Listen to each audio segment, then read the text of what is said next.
July August গণহত্যা ও মানবতাবিরোধী অপরাধের মামলায় সাবেক প্রধানমন্ত্রী শেখ হাসিনা সহ ৪৬ জনের বিরুদ্ধে তদন্তের অগ্রগতি প্রতিবেদন আগামী ১৭ ডিসেম্বরের মধ্যে জমা দিতে নির্দেশ দিয়েছে আন্তর্জাতিক অপরাধ ট্রাইব্যুনাল। সকালে ১৩ জন আসামিকে ট্রাইব্যুনালে হাজির করা হলে শুনানি শেষে বিচারপতি গোলাম মুর্তজা মজুমদারের নেতৃত্বাধীন ট্রাইব্যুনাল এই আদেশ দেন। রিপোর্টে আরও জানাচ্ছেন হাসান জাবেদ। জুলাই আগস্ট গণহত্যা ও মানবতাবিরোধী অপরাধের অভিযোগে সোমবার সকালে শেখ হাসিনা সরকারের ৯ মন্ত্রী ও ২ উপদেষ্টা সহ ১৩ জনকে আন্তর্জাতিক অপরাধ ট্রাইব্যুনালে হাজির করা হয়। যাদের হাজির করা হয় তারা হলেন সাবেক মন্ত্রী আনিসুল হক, ফারুক খান, ডাক্তার দীপুমণি, শাহজাহান খান, রাশেদ খান মেনন, হাসানুল হক ইনু, জুনায়েদ আহমেদ পলক, সালমান এফ রহমান, ডক্টর তৌফিক ইলাহি চৌধুরী, কামাল আহমেদ মজুমদার, গোলাম দস্তগীর গাজী, অবসরপ্রাপ্ত বিচারপতি শামসুদ্দিন চৌধুরী মানিক ও সাবেক স্বরাষ্ট্র সচিব জাহাঙ্গীর আলম। আর রিমান্ডে থাকায় ডক্টর আব্দুর রাজ্জাককে হাজির করা হয়নি। বেলা ১১টায় আসামিদের উপস্থিতিতে বিচার কাজ শুরু হয়। শুরুতে চিফ প্রসিকিউটর গত ১৫ বছরে সংঘটিত খুন, গুম, নির্যাতন সহ নানা অপরাধের জন্য শেখ হাসিনা এবং হাজির করা আসামিরা কিভাবে দায়ী তা তুলে ধরেন। প্রধান আসামি ছিলেন শেখ হাসিনা, শুধুমাত্র তাকে রক্ষা করা এবং তাকে ক্ষমতা রাখার জন্য এই অপরাধগুলো সংঘটিত হয়েছে এবং এই সমস্ত অপরাধের সবচাইতে বড় দায় হচ্ছে শেখ হাসিনার। মোটা দাগে তারা প্রত্যেকেই সুপিরিয়র কমান্ড রেসপন্সিবিলিটির দায়ে অভিযুক্ত, কারণ তারা নির্দেশ দিয়েছেন, পরিকল্পনার সাথে সম্পৃক্ত ছিলেন, সরাসরিও জড়িত ছিলেন, কমপ্লিসিট করেছেন। এইটার তদন্ত সমাপ্ত করে বিচারের উপযোগী একটা রিপোর্ট দাখিলের জন্য আমাদের একটা যুক্তিসঙ্গত সময় দরকার। আমরা 2 মাস সময় চেয়েছিলাম, আদালত আজকে 1 মাস সময় মঞ্জুর করেছেন। 1 মাস পরে আবার এই রিপোর্ট দাখিলের জন্য থাকবে, সেদিন হয়তো আসামিদেরকে নিয়ে আসা হবে। এই মামলায় ট্রাইব্যুনাল শেখ হাসিনার অবস্থান জানতে চাইলে প্রসিকিউশনের পক্ষ থেকে জানানো হয় তিনি পলাতক আছেন, দেশে ফিরিয়ে আনতে সব ধরনের প্রচেষ্টা চলছে। একমাত্র আসামি শেখ হাসিনা, তার ব্যাপারে রিপোর্ট এসেছে তিনি দেশের বাইরে পালিয়ে আছেন, ভারতে অবস্থান করছেন। সেজন্য আমাদের পক্ষ থেকে আমরা ফরমাল রিকোয়েস্ট পাঠিয়েছি ইন্টারপোলের কাছে রেড নোটিশের মাধ্যমে, যে তাকে পেলে যেন গ্রেপ্তার করা হয়। যেহেতু তার বিরুদ্ধে মানবতা বিরোধী অপরাধ সংগঠনের অভিযোগ আছে এবং তার বিরুদ্ধে গ্রেপ্তারি পরোয়ানা জারি আছে, তাকে ভারতের সাথে সম্পাদিত যে অপরাধীর বহিঃসমর্পণ চুক্তি, সেটার মূলে তাকে ফেরত চাওয়ার জন্য বাংলাদেশ গভর্নমেন্ট চিন্তা করছেন বলে গতকালকে প্রধান উপদেষ্টা তার বক্তব্যে বলেছেন। শুনানিতে 5 আসামির পক্ষে সিনিয়র আইনজীবী এহসানুল হক সমাজি মামলা পরিচালনা করতে চাইলে চিফ প্রসিকিউটর জানান সমাজি রাষ্ট্রের গুরুত্বপূর্ণ পদে যাচ্ছেন, তাই তার মামলা পরিচালনা করা ঠিক হবে না। পরে শুনানি থেকে নিজেকে সরিয়ে নেন এহসানুল হক সমাজি। তবে অন্য কয়েকজনের পক্ষে মামলা পরিচালনার অনুমতি নেন কয়েকজন আইনজীবী। অভিযোগের কপি আসামিদেরকে ওয়ারেন্ট এক্সিকিউশনের সময় অথবা পরে প্রদান করা যাইতে পারে। উক্ত এলিগেশনের কপি প্রদান করা হয়নি। মাননীয় ট্রাইব্যুনাল মৌখিকভাবে বলে দিয়েছেন যে আদেশের এলিগেশনের কপি আপনাদের 2 জন আসামি সহ অন্যান্য আসামিদেরও প্রদান করা হইবে। জুলাই আগস্ট গণহত্যা এবং মানবতা বিরোধী অপরাধের মামলায় আন্তর্জাতিক অপরাধ ট্রাইব্যুনালে প্রথমবারের মতো আসামিদের হাজির করা হলো। সেই অভ্যুত্থানে যারা নিহত হয়েছেন এবং আহত হয়েছেন তাদের পরিবার এবং স্বজনরা চাচ্ছেন এই ট্রাইব্যুনালে যেন তারা ন্যায় বিচার পান। প্রসিকিউশন টিমও বলছেন তারা ন্যায় বিচার প্রতিষ্ঠায় সর্বোচ্চ চেষ্টা চালিয়ে যাবেন। হাসান জাবেদ, এনটিভি নিউজ, আন্তর্জাতিক অপরাধ ট্রাইব্যুনাল, ঢাকা।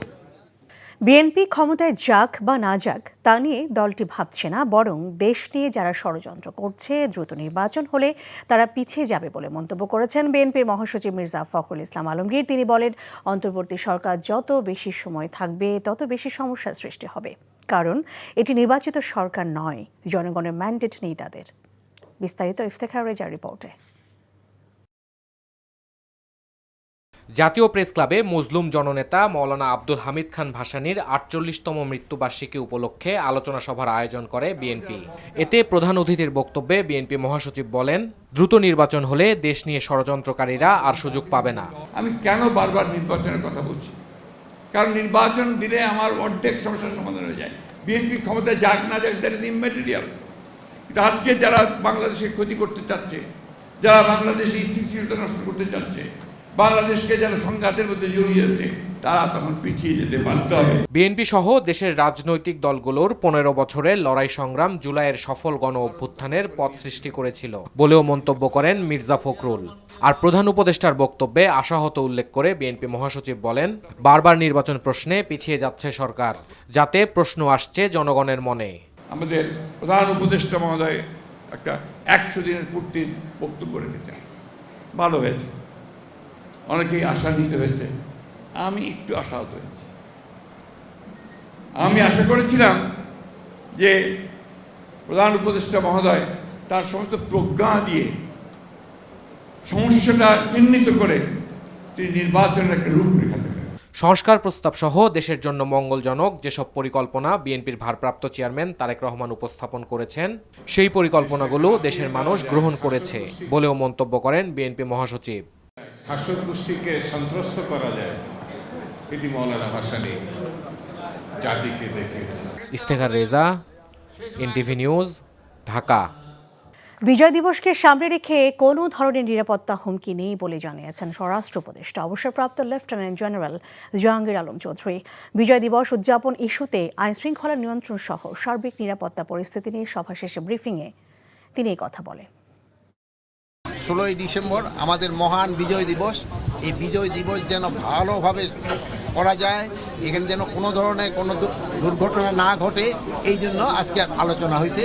আইন শৃঙ্খলা পরিস্থিতি এখানে কোনো সমস্যা নাই, ট্রাফিকটা ভালোভাবে থাকে যেন সবাই যেমন যেতে পারে, এই জন্যই ব্যবস্থা করা। আর এখানে কোনো ধরনের সিকিউরিটি থ্রেট না লাগলে, কোনো ধরনের সিকিউরিটি থ্রেট নেই। 16ই ডিসেম্বরটা সবার জন্য, আমাদের দেশের সবার জন্য এটা বিজয় দিবস, কারো না, এটা সবাই আমাদের জন্য বিজয় দিবস, এটা আমাদের সবার বিজয়। রাষ্ট্র সংস্কারের চ্যালেঞ্জ মোকাবেলায় সঠিক পথে রয়েছে অন্তর্বর্তী সরকার। তাদের কার্যক্রম নিয়ে হতাশ নয় ট্রান্সপারেন্সি ইন্টারন্যাশনাল বাংলাদেশ টিআইবি। তবে জনগণের প্রত্যাশা পূরণে কার্যক্রমে আরও গতিশীলতা আনার তাগিদ দিয়েছে সংস্থাটি। সোমবার রাজধানী ধানমন্ডিতে সরকারের 100 দিনের পর্যবেক্ষণ তুলে ধরে টিআইবির নির্বাহী পরিচালক ডক্টর ইফতেখারুজ্জামান বলেছেন, দ্রব্যমূল্য নিয়ন্ত্রণ ও আইনশৃঙ্খলা পরিস্থিতি নিয়ন্ত্রণে ইতিবাচক ভূমিকা নেই সরকারের। সরকারের দায়িত্ব বাস্তবায়নে দ্রুত প্রয়োজনীয় কৌশল ও রোড ম্যাপ প্রণয়নের তাগিদও দেন টিআইবির নির্বাহী পরিচালক। বাংলাদেশ ব্যাংকের গভর্নর আহসান এইচ মনসুর বলেছেন, 2017 সাল থেকে 7 বছরে ইসলামী ব্যাংকের মোট ঋণের 80% ঋণ নিয়েছে এস আলম গ্রুপ। তবে ব্যক্তির দায়ে এস আলম বা বেক্সিমকোর মতো কোনো প্রতিষ্ঠান বন্ধ করা হবে না বলেও জানিয়েছেন তিনি। সকালে বাংলাদেশ ব্যাংকে এক সংবাদ সম্মেলনে এসব কথা বলেন তিনি। আমানতকারীদের স্বার্থ রক্ষায় দুর্বল ব্যাংকগুলোকে প্রয়োজন অনুযায়ী তারল্য সহায়তা দেওয়া হবে বলেও জানান কেন্দ্রীয় ব্যাংকের গভর্নর। এ সময় ইসলামী ব্যাংকের চেয়ারম্যান ওবায়দুল্লাহ আল মাসুদ বলেন, সংকট থেকে ঘুরে দাঁড়াচ্ছে ইসলামী ব্যাংক, যার ফলে 3 মাসে 4,972 কোটি টাকা নতুন আমানত সংগ্রহ করেছে ব্যাংকটি। এছাড়াও প্রবাসী আয় এসেছে প্রায় 10,000 কোটি টাকা। আগামী 1 বছরের মধ্যে সংকট থেকে উত্তরণের মাধ্যমে পুরোপুরি ঘুরে দাঁড়াবে বলে আশা প্রকাশ করেন ইসলামী ব্যাংকের চেয়ারম্যান। বকেয়া বেতনের দাবিতে তৃতীয় দিনের মতো গাজীপুরে চন্দ্রা নবীনগর মহাসড়ক অবরোধ করে বিক্ষোভ করছেন বেক্সিমকো ইন্ডাস্ট্রিয়াল পার্কের RMG নামের একটি গার্মেন্টস কারখানার শ্রমিকরা। শিল্প পুলিশ জানায়, শনিবার সকাল থেকে চন্দ্রা নবীনগর সড়ক অবরোধ করে রাখে শ্রমিকরা। রাতে অবরোধ তুলে নিলেও সকালে পুনরায় ওই সড়ক অবরোধ করেন শ্রমিকরা। বেক্সিমকো ইন্ডাস্ট্রিয়াল পার্কে পোশাক ও সিরামিক কারখানায় 41,000 কর্মী রয়েছেন। শ্রমিকরা বলছেন, বকেয়া বেতন প্রদানের আশ্বাস না পেলে তারা মহাসড়ক ছেড়ে যাবেন না। এদিকে অবরোধের কারণে উত্তরাঞ্চলে যানবাহন গাজীপুরে ঢাকা টাঙ্গাইল মহাসড়ক ধামরাই কালিয়াকৈর আঞ্চলিক সড়ক ব্যবহার করছেন। চলে গেলেন মুক্তিযুদ্ধকালীন স্বাধীন বাংলা ফুটবল দল ও স্বাধীন বাংলাদেশের প্রথম জাতীয় ফুটবল দলের অধিনায়ক জাকারিয়া পিন্টু। ইন্না লিল্লাহি ওয়া ইন্না ইলাইহি রাজিউন। মৃত্যুকালে তার বয়স হয়েছিল 81 বছর। রোববার সন্ধ্যায় হৃদরোগে আক্রান্ত জাকারিয়া পিন্টুকে রাজধানীর একটি হাসপাতালে ভর্তি করানো হয়। আজ সোমবার সকালে হাসপাতালে তিনি শেষ নিঃশ্বাস ত্যাগ করেন। 1971 সালে মুক্তিযুদ্ধের সময় দেশের শীর্ষ ফুটবলাররা গঠন করেছিলেন স্বাধীন বাংলা ফুটবল দল। অধিনায়কত্বের বাইরে একজন অসাধারণ ডিফেন্ডার হিসেবেও বাংলাদেশের ফুটবলে বিশেষ স্থান আছে জাকারিয়া পিন্টুর। এই তারকা ফুটবলার সংগঠক হিসেবে জড়িত ছিলেন মোহামেডানের সঙ্গে। আজ বিকেলে ধানমন্ডি তাকওয়া মসজিদে অনুষ্ঠিত হবে তার নামাজে জানাজা।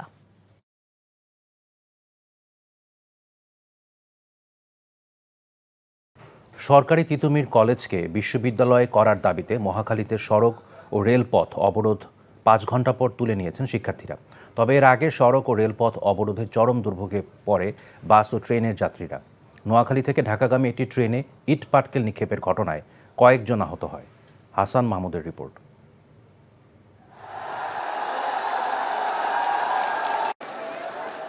রাজধানীর মহাখালী থেকে হযরত শাহজালাল আন্তর্জাতিক বিমানবন্দরের দিকের সড়কের দুই পাশে সব ধরনের যান চলাচল বন্ধ হয়ে যায় সরকারি তিতুমির কলেজের শিক্ষার্থীদের বিক্ষোভে। বেলা 11টার দিকে শুরু হওয়া শিক্ষার্থীদের এই অবরোধ বিক্ষোভে আটকে পড়ে সে এলাকার সড়ক ও রেল যোগাযোগ ব্যবস্থা। দফায় দফায় মিছিল করে তিতুমির কলেজকে বিশ্ববিদ্যালয় করার দাবি জানায় শিক্ষার্থীরা। তিতুমির বিশ্ববিদ্যালয়ের দাবিতে সে প্রেক্ষিতে 24-এ এসে 5ই আগস্টের পর থেকেই আমরা এই বিশ্ববিদ্যালয়ের দাবিতে আন্দোলন শুরু করেছিলাম। শিক্ষা ক্ষেত্রে যে বৈষম্য, আমরা দাবির আন্ডারে আছি, কিন্তু আমাদের শিক্ষা ব্যবস্থায় আমাদের শিক্ষক এবং আমাদের যে পরীক্ষা পদ্ধতি এগুলি বিশ্ববিদ্যালয়ের মানের নয়। এটা 2017 সালে ঢাবির অন্তর্ভুক্ত হয়ে যায়, তখন থেকে আমরা আরো বেশি করে বৈষম্যের শিকার হই। শিক্ষার্থীরা মহাখালী রেল ক্রসিংয়ে অবস্থান নেয়। এ সময় নোয়াখালী থেকে ঢাকাগামী উপকূল এক্সপ্রেস রেল ক্রসিংয়ে না থামলে ট্রেন লক্ষ্য করে ইটপাটকেল নিক্ষেপের ঘটনা ঘটে। এতে আহত হয় কয়েকজন। ঘটনাস্থল ঘিরে রাখে আইনশৃঙ্খলা বাহিনীর সদস্যরা। পরে বিকেলে অবরোধ তুলে নেয় শিক্ষার্থীরা। টানা প্রায় 5 ঘন্টার অবরোধে কমলাপুর রেল স্টেশনের ট্রেনের শিডিউল বিপর্যয়ে চরম দুর্ভোগে পড়ে বিভিন্ন রুটের ট্রেন যাত্রীরা। আর সড়কপথে পায়ে হেঁটেই গন্তব্যে পৌঁছেছে অনেকেই। তবে আটকে পড়েছে দূরপাল্লার bus. Hasan Mahmud, NTV news, Dhaka. 2 বছর পর বেনাপোল বন্দর দিয়ে ভারত থেকে শুরু হয়েছে চাল আমদানি। সকালে ভারত থেকে 3টি ট্রাকে করে 105 মেট্রিক টন চাল বন্দরের ট্রান্সশিপমেন্ট ইয়ার্ডে প্রবেশ করেছে। যশোরের মাহবুবুল আলম ফুড প্রোডাক্ট এই চাল আমদানি করেন। প্রতিষ্ঠানটি 1,05,000 কেজি নন বাসমতি চাল আমদানি করেছেন। প্রতিষ্ঠানটির আরও 100 টন চাল বেনাপোল বন্দরে প্রবেশের অপেক্ষায় রয়েছে। আমদানিকারকের প্রতিনিধি জিয়াউর রহমান জানান, 100 টন চালের আমদানি মূল্য $45,150 মার্কিন ডলার। দেশীয় বাজারে চালের মূল্য বেড়ে যাওয়ায় সরকার আমদানিতে শুল্ক প্রত্যাহার করে নেয়। ফলে 24 জন আমদানিকারককে চাল আমদানির অনুমতি দেওয়া হয়। এর মধ্যে যশোর এলাকায় 12 জন আমদানিকারক 73,000 সিদ্ধ ও 19,000 আতপ চাল আমদানির অনুমতি পেয়েছেন। লালমনিরহাটের কালীগঞ্জে রেলওয়ের জমিতে অবৈধভাবে গড়ে ওঠা সাবেক সমাজ কল্যাণমন্ত্রী নুরুজ্জামান আহমেদ ও তার ছেলের স্থাপনা ঘুরিয়ে দিয়েছে রেলওয়ে কর্তৃপক্ষ। দুপুরে লালমনিরহাট রেলওয়ের বিভাগীয় ভূসম্পত্তি বিভাগ এসব উচ্ছেদ চালায়। এছাড়া সাবেক ওই মন্ত্রীর ভাই শামসুজ্জামান আহমেদের নির্মাণাধীন একটি স্থাপনাও ঘুরিয়ে দেওয়া হয়েছে। রেল কর্তৃপক্ষ জানিয়েছে, কৃষি জমির লাইসেন্স নিয়ে শর্ত ভঙ্গ করে অবৈধভাবে স্থাপনাগুলো নির্মাণ করা হয়েছিল।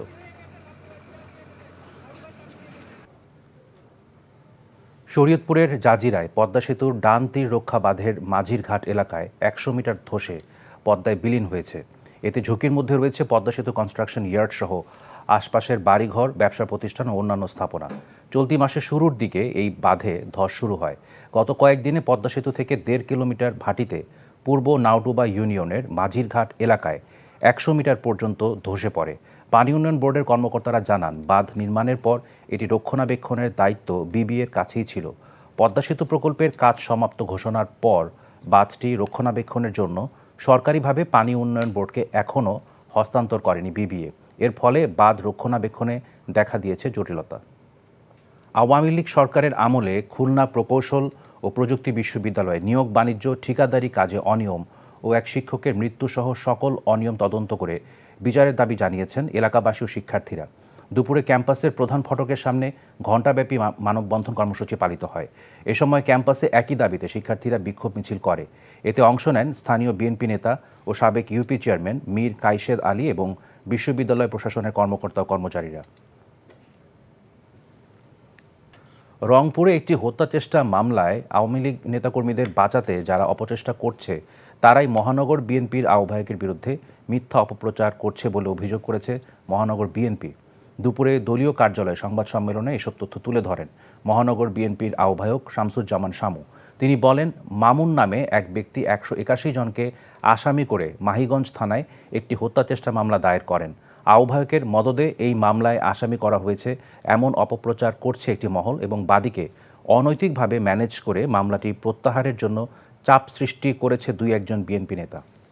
নাটোরে শিশু শিক্ষার্থীকে ধর্ষণের দায়ে প্রাইভেট শিক্ষকের যাবজ্জীবন কারাদণ্ড দিয়েছে আদালত। দুপুরে নাটোরের নারী ও শিশু নির্যাতন দমন ট্রাইব্যুনালের বিচারক মোহাম্মদ আব্দুর রহিম এ রায় দেন। একই সাথে আসামি 50,000 টাকা জরিমানা করে তা ভিকটিমকে প্রদানের নির্দেশ দেওয়া হয়েছে। 2018 সালের 8 জুলাই নাটোর সদর উপজেলার বারুম গ্রামের প্রাইভেট শিক্ষক হজরত আলী 5ম শ্রেণীর ছাত্রীকে তার বাসায় নিয়ে ভয়ভীতি দেখিয়ে ধর্ষণ করে। এ ঘটনায় নির্যাতিতার বাবা বাদী হয়ে মামলা দায়ের করলে প্রয়োজনীয় সাক্ষ্য প্রমাণের ভিত্তিতে বিচারক এই রায় দেন। দেশের 64 জেলার বিখ্যাত সব খাবার ও পণ্যের পসরা সাজিয়ে সাভারে বসেছে ঐতিহ্যের হাট। গ্লোবাল এন্টারপ্রেনারশিপ উইক উদযাপন উপলক্ষে ড্যাফোডিল স্মার্ট সিটিতে ব্যতিক্রমী এই হাটের আয়োজন করে ড্যাফোডিল ইন্টারন্যাশনাল ইউনিভার্সিটি। সকালে department of innovation and entrepreneurship আয়োজিত এই ঐতিহ্যের হাটের উদ্বোধন করেন উপাচার্য অধ্যাপক ডক্টর এম লুৎফুর রহমান। এ সময় অন্যান্যের মধ্যে উপস্থিত ছিলেন ড্যাফোডিল ইন্টারন্যাশনাল ইউনিভার্সিটির উদ্ভাবন ও উদ্যোক্তা বিভাগের অধ্যাপক ও বিভাগীয় প্রধান মোহাম্মদ কামরুজ্জামান দিদার। বিগত শেখ হাসিনা সরকারের আমলে গঠিত ট্রাইব্যুনালেই বিচারের মুখোমুখি হলেন দলটির প্রভাবশালী নেতারা। সকালে প্রথমবারের মতো ট্রাইব্যুনালে হাজির করা হয় শেখ হাসিনা সরকারের হেভিওয়েট সাবেক মন্ত্রী, উপদেষ্টা, সচিব এবং একজন অবসরপ্রাপ্ত বিচারপতিকে। এই দিন 5 আসামির পক্ষে শুনানি করতে এসে রাষ্ট্রের গুরুত্বপূর্ণ পদে আসীন হচ্ছেন এমন খবরে শুনানি থেকে বিরত থাকেন সিনিয়র অ্যাডভোকেট এহসানুল হক সমাজি। তামজিদ সুমনের রিপোর্ট। সোমবার সকাল 10:15টায় নারায়ণগঞ্জ কারাগার থেকে প্রিজন ভ্যানে করে আন্তর্জাতিক অপরাধ ট্রাইব্যুনালে আনা হয় সাবেক মন্ত্রী গোলাম Dastagir গাজীকে।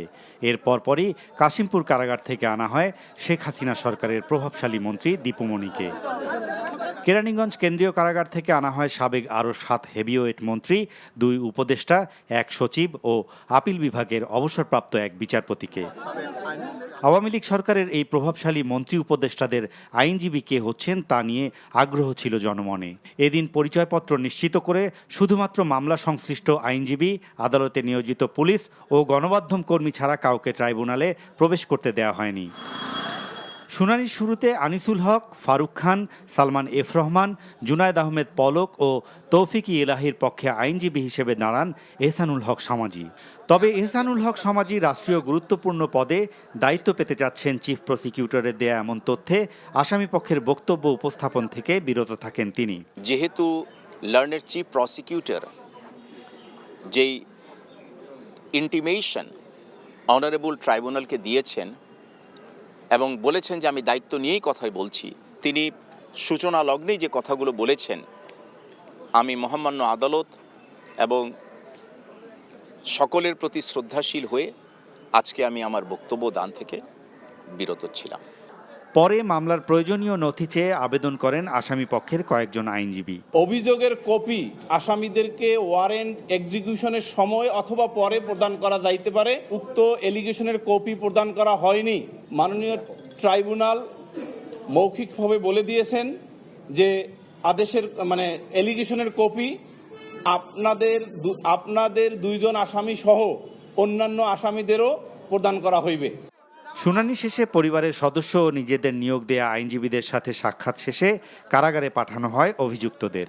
Tamjid Suman, NTV news, Dhaka. BNP ক্ষমতায় গেলে গণঅভ্যুত্থানের শহীদদের নামে রাষ্ট্রীয় প্রতিষ্ঠানে নামকরণ করা হবে বলে জানিয়েছেন বিএনপির ভারপ্রাপ্ত চেয়ারম্যান তারেক রহমান। অন্যদিকে মির্জা ফখরুল ইসলাম আলমগীর বলেছেন, অন্তর্বর্তী সরকার বেশি দিন থাকলে বেশি সমস্যার সৃষ্টি হবে। প্রধান উপদেষ্টার বক্তব্যে হতাশাও প্রকাশ করেন ফখরুল। পৃথক অনুষ্ঠানে তারা এসব কথা বলেন। হাসান মাহমুদের রিপোর্ট।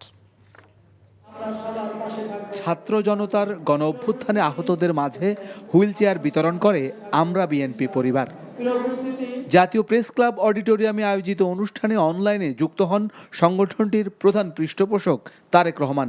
এ সময় তিনি সবাইকে সাধ্য অনুযায়ী অসহায়ের পাশে দাঁড়াতে উদাত্ত আহ্বান জানান। বিএনপি সরকার গঠনে সক্ষম হলে স্বৈরাচারকে বিদায় করার জন্য যারা নিজের জীবন উৎসর্গ করেছেন, রাষ্ট্রের যে প্রতিষ্ঠানগুলো তৈরি হবে বিভিন্ন স্থানে, এই শহীদদের নামে সেই প্রতিষ্ঠানগুলো নামকরণ করার একটি প্রস্তাবনা আমাদের রয়েছে। বাংলাদেশের সকল মানুষকে বলতে চাই, আপনি নিজে যদি মনে করেন আপনার সামর্থ্য অনুযায়ী আপনি কাউকে সহযোগিতা করতে পারবেন, সেই মানুষটিকে কিছুটা হলেও চলাফেরায় হোক বা ভিন্নভাবে হোক স্বাবলম্বী করে দেওয়ার দয়া করে সহযোগিতার হাত বাড়িয়ে দেবেন। এর আগে জাতীয় প্রেস ক্লাবে মাওলানা আব্দুল হামিদ খান ভাসানীর ৪৮তম মৃত্যুবার্ষিকী উপলক্ষে বিএনপি আয়োজিত আলোচনা সভায় মির্জা ফখরুল বলেন, দ্রুত নির্বাচন হলে ষড়যন্ত্র করার সুযোগ কমে যাবে। আমি কেন বারবার নির্বাচনের কথা বলছি? কারণ নির্বাচন দিলে আমার অর্ধেক সমস্যার সমাধান হয়ে যায়। বিএনপি ক্ষমতায় যাক না যাক, দ্যাট ইজ ইমম্যাটেরিয়াল। কিন্তু আজকে যারা বাংলাদেশের ক্ষতি করতে চাচ্ছে, যারা বাংলাদেশের স্থিতিশীলতা নষ্ট করতে চাচ্ছে, বাংলাদেশকে যারা সংঘাতের মধ্যে জড়িয়ে যাচ্ছে, তারা তখন পিছিয়ে যেতে বাধ্য হবে। এ সময় জাতির উদ্দেশ্যে দেয়া প্রধান উপদেষ্টার বক্তব্যে আশাহত হবার উল্লেখ করেন মির্জা ফখরুল। অনেকেই আশান্বিত হয়েছে, আমি একটু আশাহত হয়েছি। আমি আশা করেছিলাম যে প্রধান উপদেষ্টা মহোদয় তার সমস্ত প্রজ্ঞা দিয়ে সমস্যাটা চিহ্নিত করে তিনি নির্বাচনের একটা রূপরেখা দেবেন। তারেক রহমানের দেয়া প্রস্তাবগুলো দেশের মানুষ গ্রহণ করছে বলেও মন্তব্য বিএনপি মহাসচিবের। Hasan Mahmud, NTV news, Dhaka. অন্তর্বর্তী সরকার এখনও নির্বাচনী রোডম্যাপ দেয়নি। বিএনপির এমন বক্তব্যের জবাবে প্রধান উপদেষ্টার প্রেস সচিব শফিকুল ইসলাম বলেছেন, সংস্কার কমিশন গঠন নির্বাচনী রোডম্যাপেরই অংশ। রাজধানী ফরেন সার্ভিস একাডেমিতে সংবাদ সম্মেলনে তিনি একথা জানান।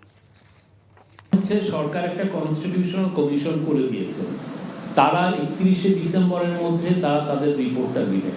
সেই রিপোর্টটা দিয়ে সরকার বাংলাদেশের সমস্ত পলিটিক্যাল পার্টির সাথে কথা বলবে। আমরা পলিটিক্যাল পার্টিদেরকে বলি তারা আমাদের অংশীদার। তো এই পলিটিক্যাল পার্টিগুলোর সাথে বসে ডিসাইড হবে যে আসলে বাংলাদেশের এই যে 1972 যে কনস্টিটিউশন হয়েছে সেটা অ্যামেন্ডমেন্ট হবে না কি হবে সেটা ওরা ডিসাইড করবে। সরকারি তিতুমির কলেজকে বিশ্ববিদ্যালয় করার দাবিতে মহাখালীতে সড়ক ও রেলপথ অবরোধ 5 ঘণ্টা পর শিক্ষা মন্ত্রণালয়ের আলোচনার আশ্বাসে তুলে নেয় শিক্ষার্থীরা। সড়ক ও রেলপথ অবরোধে চরম দুর্ভোগে পড়ে বাস ও ট্রেন যাত্রীরা। নোয়াখালী থেকে ঢাকাগামী একটি ট্রেনে ইট পাটকেল নিক্ষেপের ঘটনায় কয়েকজন আহত হন। বিকেলে ট্রেন এবং সড়কে যানবাহন চলাচল শুরু হয়, তবে সন্ধ্যায় আবারও মহাখালীর সড়কে নামে শিক্ষার্থীরা। Apple শাহরিয়ারের report. ঢাকা বিশ্ববিদ্যালয়ের অধীনে থাকতে চান না তিতুমির কলেজের শিক্ষার্থীরা। আলাদা হয়ে পূর্ণাঙ্গ বিশ্ববিদ্যালয়ের দাবিতে তাই তাদের রাজপথের এই আন্দোলন। কলেজ থেকে মিছিল নিয়ে মহাখালী রেল ক্রসিংয়ে অবস্থান নেন। বন্ধ হয়ে যায় রাজধানীর সাথে সারা দেশের রেল যোগাযোগ। তিতুমির বিশ্ববিদ্যালয়ের দাবিতে সে প্রেক্ষিতে 24শে এসে 5ই আগস্টের পর থেকেই আমরা এই বিশ্ববিদ্যালয়ের দাবিতে আন্দোলন শুরু করেছিলাম। শিক্ষা ক্ষেত্রে যে বৈষম্য, আমরা দাবির আন্ডারে আছি, কিন্তু আমাদের শিক্ষা ব্যবস্থায় আমাদের শিক্ষক এবং আমাদের যে পরীক্ষা পদ্ধতি এগুলি বিশ্ববিদ্যালয়ের মানের নয়। এটা 2017 সালে ঢাবির অন্তর্ভুক্ত হয়ে যায়, তখন থেকে আমরা আরো বেশি করে বৈষম্যের শিকার হই।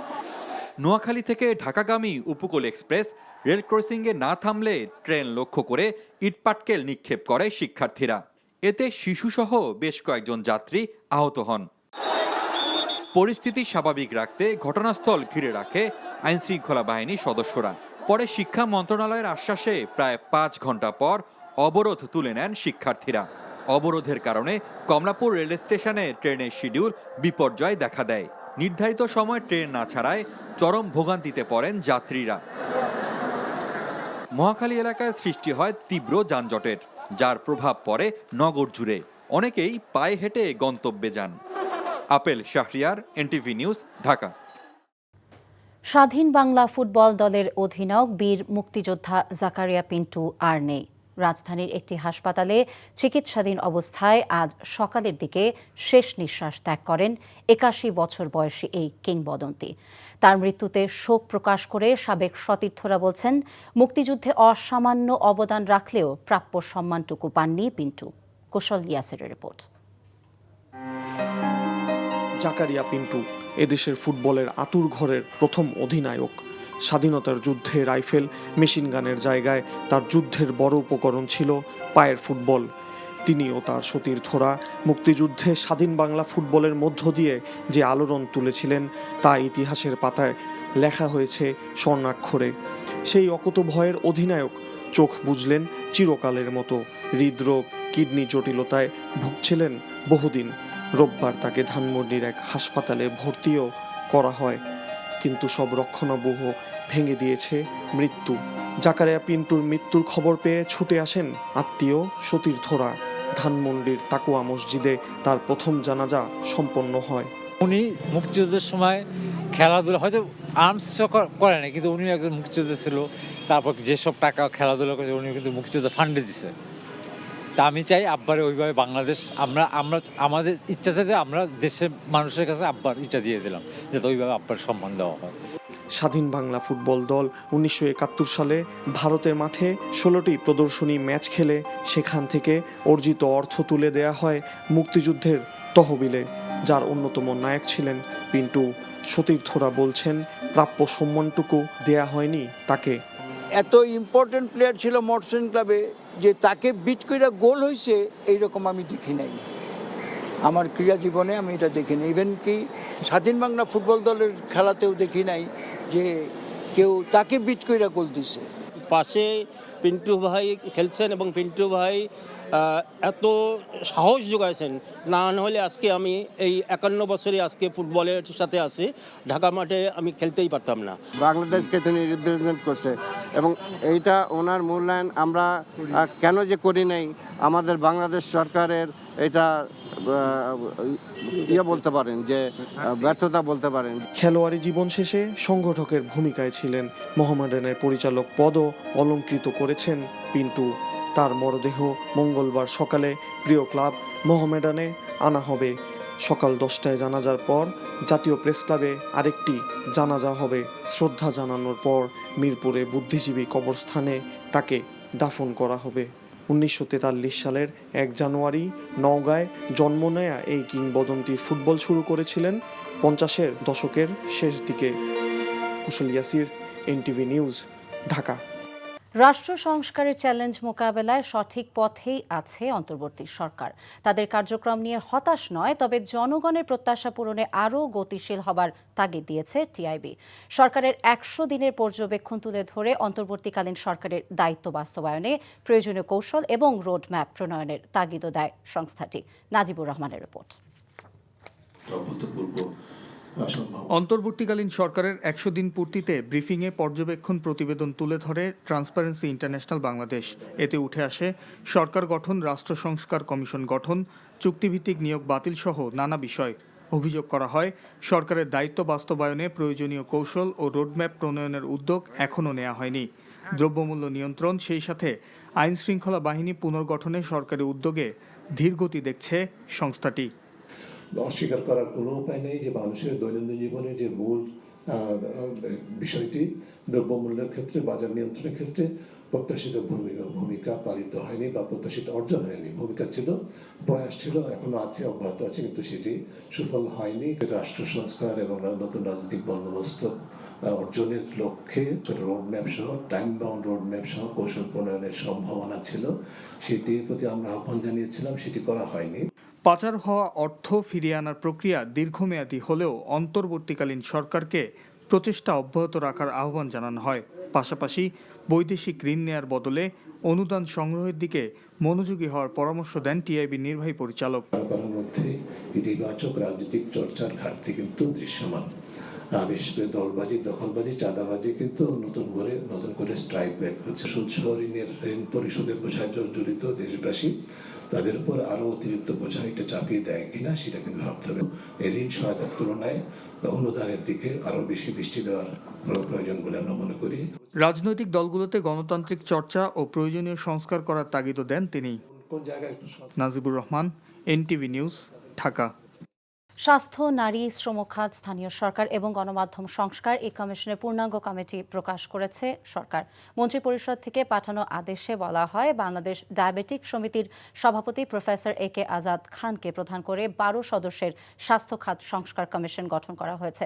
Bangladesh institute of labour studies বিলসের নির্বাহী পরিচালক সৈয়দ সুলতান উদ্দিন আহমেদকে প্রধান করে 10 সদস্যের শ্রম সংস্কার কমিশনের পূর্ণাঙ্গ তালিকা প্রকাশ করা হয়েছে। চট্টগ্রাম বিশ্ববিদ্যালয়ের লোক প্রশাসন বিভাগের সাবেক চেয়ারম্যান প্রফেসর তোফায়েল আহমেদকে প্রধান করে 8 সদস্যের স্থানীয় সংস্কার কমিশন গঠনের সিদ্ধান্ত নেওয়া হয়। 10 সদস্যের নারী বিষয়ক সংস্কার কমিশনের প্রধান করা হয়েছে নারী পক্ষের প্রতিষ্ঠাতা সদস্য শিরিন পারভিন হককে। এছাড়া গণমাধ্যম সংস্কার কমিশনের সাংবাদিক কামাল আহমেদকে প্রধান করে 10 সদস্যের পূর্ণাঙ্গ তালিকা প্রকাশ করা হয়েছে। 81 বছর পর কুমিল্লা ময়নামতি ওয়ার সিমেট্রি থেকে জাপানে নেওয়া হচ্ছে দ্বিতীয় বিশ্বযুদ্ধের নিহত দেশটির 24 সৈনিকের দেহাবশেষ। জাপান থেকে 7 সদস্যের ফরেনসিক বিশেষজ্ঞ দল দেহাবশেষ উত্তোলনের কাজ শুরু করেছেন। সমাধিতে মাথার খুলি, শরীরের বিভিন্ন অংশের হাড় পাওয়া গেছে। এক তরুণ সৈনিকের মাথার খুলিতে বুলেটের চিহ্ন পাওয়া গেছে। বুধবার থেকে কার্যক্রম শুরু করে এরই মধ্যে 10 জনের দেহাবশেষ উত্তোলন করা হয়েছে। জাপানের প্রতিনিধিদের সঙ্গে এ কাজে সহায়তা করছেন স্বাধীনতা পদকপ্রাপ্ত লেফটেন্যান্ট কর্নেল অবসরপ্রাপ্ত কাজী সাজ্জাদ আলী জহির বীর প্রতীক। কুমিল্লা সেনানিবাস এলাকায় ময়নামতি ওয়ার সিমেট্রি। দ্বিতীয় বিশ্বযুদ্ধে নিহত জাপানের 24 জন সহ 13টি দেশের 738 জন সৈনিককে এখানে সমাহিত করা হয়। 1962 সালে এক সৈনিকের দেহাবশেষ স্বজনেরা যুক্তরাষ্ট্রে নিয়ে যান। কমনওয়েলথ গ্রেভিয়ার্ড কমিশন এই সমাধিক্ষেত্র রক্ষণাবেক্ষণের দায়িত্ব পালন করে আসছে। ওয়ারেন্ট ছাড়া ঢালাওভাবে 54 ধারায় গ্রেফতার এবং রিমান্ড বন্ধে আইন সংশোধনের সুপারিশ করা হবে বলে জানিয়েছেন পুলিশ সংস্কার কমিশনের প্রধান সফররাজ হোসেন। বিকেলে সচিবালয়ে স্বরাষ্ট্র উপদেষ্টা অবসরপ্রাপ্ত লেফটেন্যান্ট জেনারেল জাহাঙ্গীর আলম চৌধুরীর সাথে পুলিশ বাহিনী সংস্কারে গঠিত কমিশনের মতবিনিময় শেষে একথা বলেন তিনি। গ্রেফতারের পরপরই আত্মীয় স্বজনদের জানান 24 ঘন্টার মধ্যে আদালতে হাজির করা সহ উচ্চ আদালতের নির্দেশনা নিশ্চিত করতে সুপারিশ থাকবে বলেও জানান সফররাজ হোসেন। সরকারি চাকরিতে যোগদানের আগে পুলিশের ভেরিফিকেশন থাকবে, তবে আত্মীয় স্বজনদের রাজনৈতিক পরিচয় দেখা হবে না। জাতীয় পরিচয়পত্রের তথ্যের সত্যতা যাচাই করার সুপারিশ করা হবে বলেও জানান তিনি। রাজনৈতিক সদিচ্ছা না থাকলে পরবর্তী সরকার গঠনের পর পুলিশের সংস্কার কঠিন হবে বলেও জানান সফররাজ হোসেন।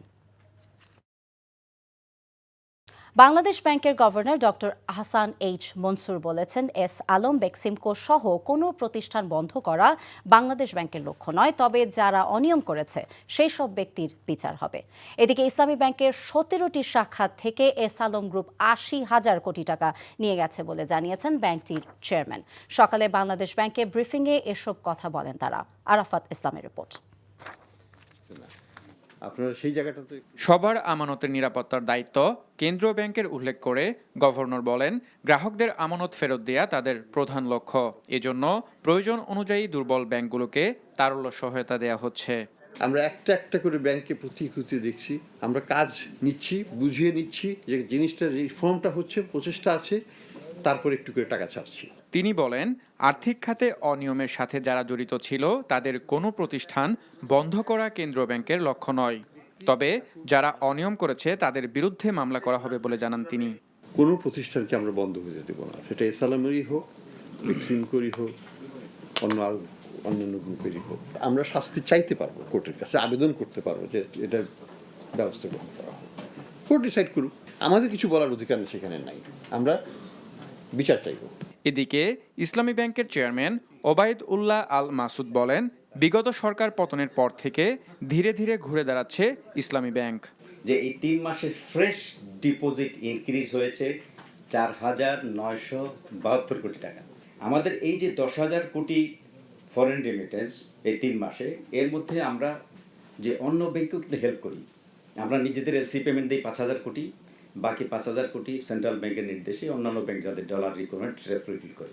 ইসলামী ব্যাংকের চেয়ারম্যান আরও বলেন, ইসলামী ব্যাংকের 17টি শাখা থেকে 80,000 কোটি টাকা নিয়ে গেছে এস আলম গ্রুপ। আরাফাত ইসলাম, এনটিভি নিউজ, ঢাকা। দেশের হয়ে 39টি টেস্ট খেলার অভিজ্ঞতাকেই নিজের ক্যারিয়ারের সবচেয়ে বড় প্রাপ্তি মনে করছেন ইমরুল কায়েস। আরও 2 মৌসুম সাদা বলের ঘরোয়া ক্রিকেট খেলতে চান এই ব্যাটার। যখন আমি 2006-এ আমার ফার্স্ট ক্লাস ডেবিউ হয়, তখন চিন্তা ওইভাবে করি নাই যে বাংলাদেশ টিমের হয়ে এতগুলো টেস্ট ম্যাচ খেলতে পারবো। বাট অ্যাট দ্য এন্ড এখন যেভাবে বিদায় নিলাম, আমার কাছে মনে হয় যে আমি ভেরি মাচ হ্যাপি যে বাংলাদেশের হয়ে 39 টেস্ট ম্যাচ খেলতে পেরেছি। আমি হয়তো আরও বেটার আমার টেস্ট ক্যারিয়ার হতে পারতো, বাট এখন যেটা হয় নাই সেটা নিয়ে আসলে আমার এখন আফসোস করার আমি মনে করি না, কারণ যেটা হয়েছে আলহামদুলিল্লাহ।